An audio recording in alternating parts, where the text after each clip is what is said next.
खाए बिना चलेगा, पिए बिना चलेगा,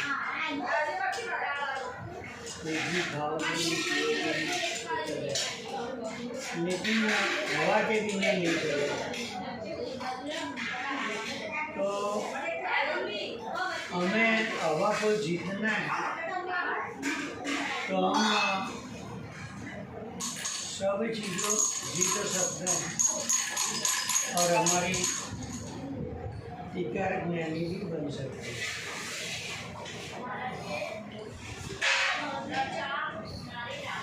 जो प्राण है हमारे, वो हवा के जरिए हवाई प्राण है। आज जो कोरोना काल में लोगों की डेथ हुई, तो वो भी हवा नहीं लेने से, और तभी पता चला कि हवा 2 लाख रुपया देने को भी। हेलो, अब बैठो वजह से कहने उसके लिए रिधम है, हवा के लिए। जो हम रोंग हवा लेते, उल्टी हवा, हमको पता नहीं चलता है कि हम सीधी हवा ले रहे हैं या उल्टी ले रहे हैं।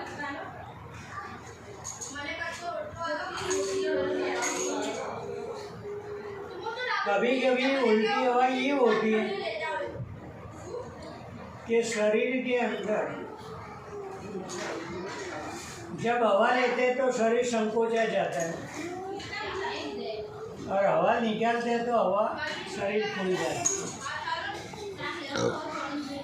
तो उसमें आपका उस वक्त बने बनाया हुआ काम भी बिगड़ जाता है।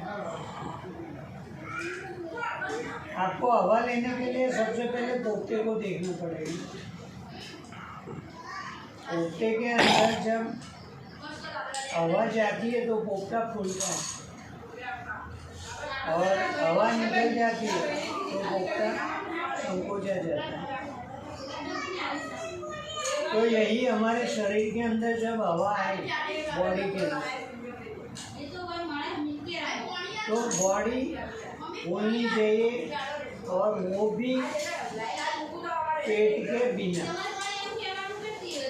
पेट को नॉर्मल कंडीशन में रखना है, बाकी सभी अवयव, हमारे सभी इंद्रिया અને हमारे जो शरीर की बॉडी की रचना में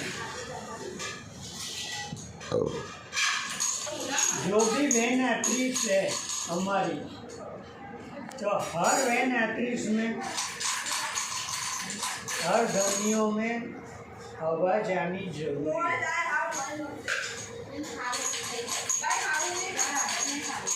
और बॉडी का, हमारे पेट के अलावा का सभी भाग ऑक्सीजन पहुँचना चाहिए, मिलना चाहिए, तभी में पता चलेगा, महसूस होना चाहिए। आने जब हवा ले तो बदन फूलना चाहिए, पेट नॉर्मल रहना चाहिए, कमर हड्डियों में जो टाइट होना चाहिए, हमारी जंघा, घुटनों, पैर के तल में, उसमें भी एक चेतना आनी जरूरी है। यहाँ तक कि हमारा वेन आर्टरीज में सबसे छोटे से छोटे वेन आर्टरीज हमारे लिंग के घुटन के अग्रभाग की चमड़ी तक है, तो वहाँ तक चेतना हवा की महसूस होनी जरूरी है। और जब हवा निकल जाए तब जैसे पोपटा चिमट जाता है, ऐसे हमारा शरीर नॉर्मल कंडीशन में आ जाना चाहिए संपूर्ण। वही उसकी एक विधम है। और हमें जो आगे अभ्यास करना है तो नाक से हम सांस लेते हैं और मुंह से फूंक मारते, जैसे पोपड़े में हवा भरते फूंक लगाते फूंकते, ऐसे फूंकते हुए हवा को निकालना चाहिए। ये वक्त वक्त करते हैं, बारंबार करते हैं, करीबन 5-10 बार करोगे तभी आपकी राइट हैंड की सूर्य नाड़ी चालू हो जाएगी।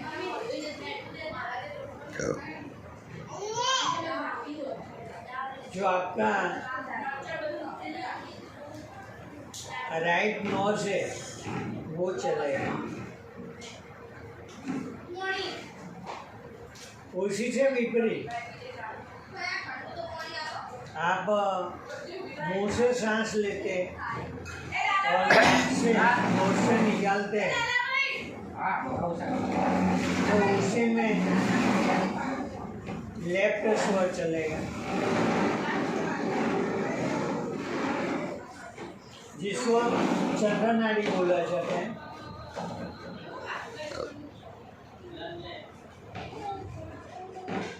और तीसरा आवाज या दोनों नाक से लिया बरोबर और दोनों नाक से निकाल તમારે ભાઈ આયા હો મુસાફરી જવું હોય જતા तो उसी में શટલ ખાલી આડી કરી દે તો નેચર सुषुम्ना नाड़ी चलती है,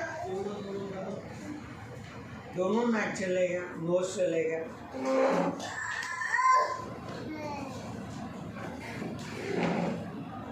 सूर्य नाड़ी, चंद्र नाड़ी और सुषुम्ना नाड़ी के अंदर डीपली जो शुक्र से लेके कौन सी नाड़ी में कौन सा कार्य किया जाए तो वो विस्तार से शिव सर्वोदय शास्त्र में कहा गया है। तो उसके माध्यम से आप उसका निरंतर अभ्यास करके आप वास्तविक सही परिणाम ले सकते हैं। क्या जीवन के अंदर उसी से आपको अपने हर कार्य में सफलता मिलती है।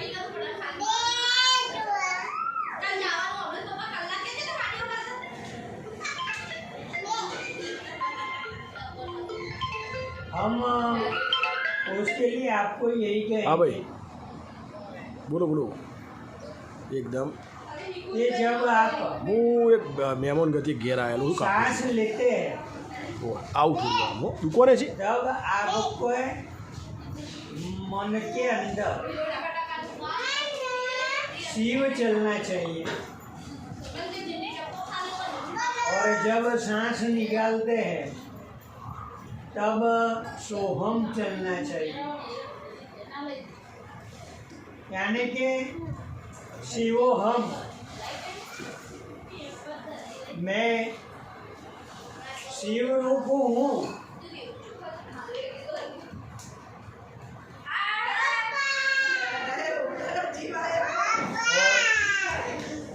सोहम यानी कि पूरा विश्व ही शिव रूप है।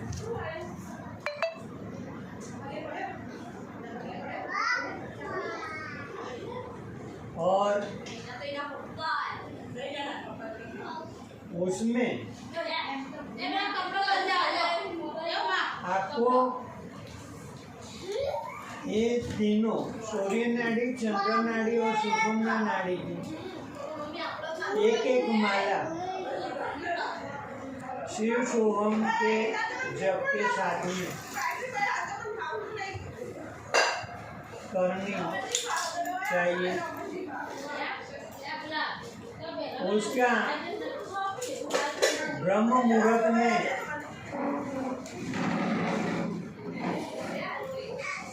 3:20 को करते हैं तो सबसे बढ़िया टाइम है। और शाम को आपको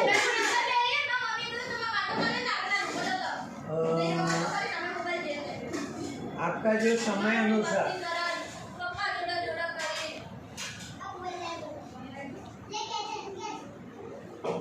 एक सांस को रोकना है। पहले दिन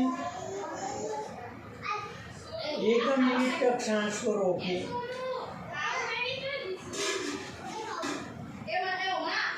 और उसकी आधा घंटे आपके समय मुताबिक प्रैक्टिस कीजिए। दूसरे दिन उसका टाइमिंग बढ़ाते जाइए। उसको 1.25 मिनट कीजिए, 1.5 मिनट कीजिए। ऐसे आप 32 मिनट तक बढ़ सकते हैं। उसी से आगे समाधि अवस्था आ जाती है।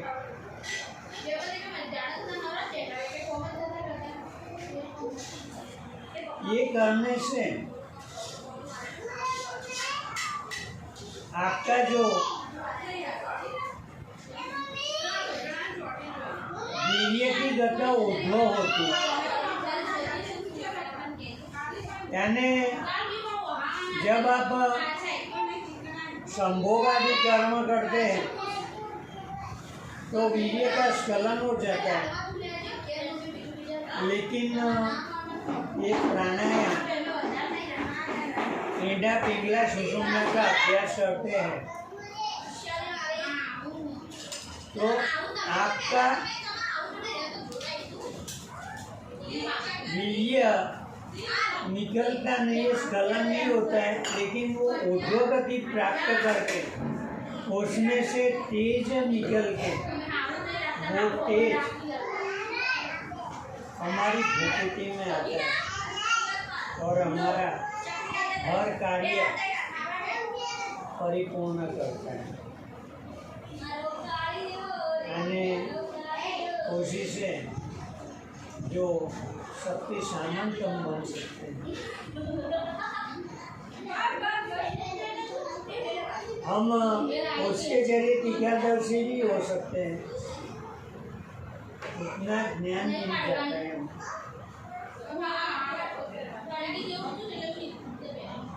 और दूसरी एक पॉइंट है,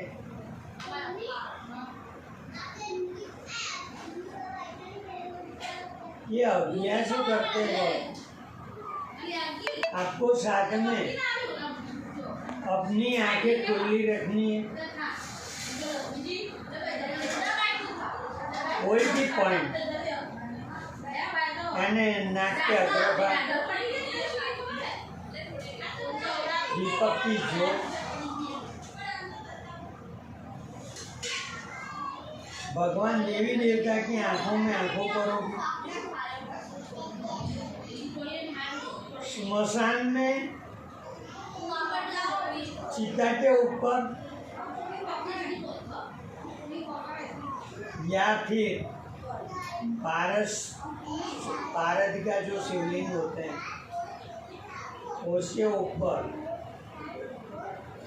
त्राटक एक ही नजरिए से देख के आप करोगे, आपको जल से सिद्धि प्राप्त हो जाएगी। और आपको उसको एहसास भी हो। दूसरी एक बात है कि ये करने से पहले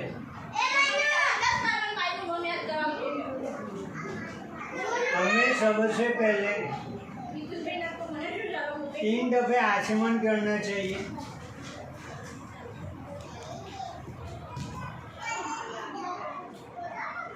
ह्रीं माधवाय नमः, ह्रीं गोविंदाय नमः,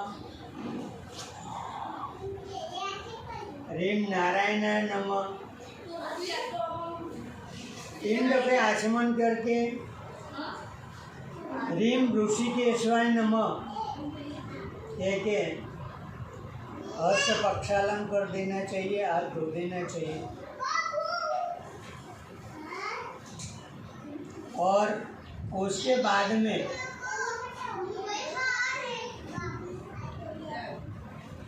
दुर्गा सप्तशती बाय आनंद पाठक में जो संकल्प दिया गया हुआ है 4 मिनट के ऊपर, तो वो संकल्प साथ में करना चाहिए। वो संकल्प के अंदर जब कुल देवी प्रीति अर्थम आए, उसके बाद में जो दुर्गा सप्तशती का प्राधानुक्रम लिया गया है वो हमें नहीं लेना है, लेकिन हमें वहाँ कुल देवी प्रीति अर्थम के साथ में ये कहना है नित्य कर्म अहम करिष्ये इति संकल्पेत। एक संपलक का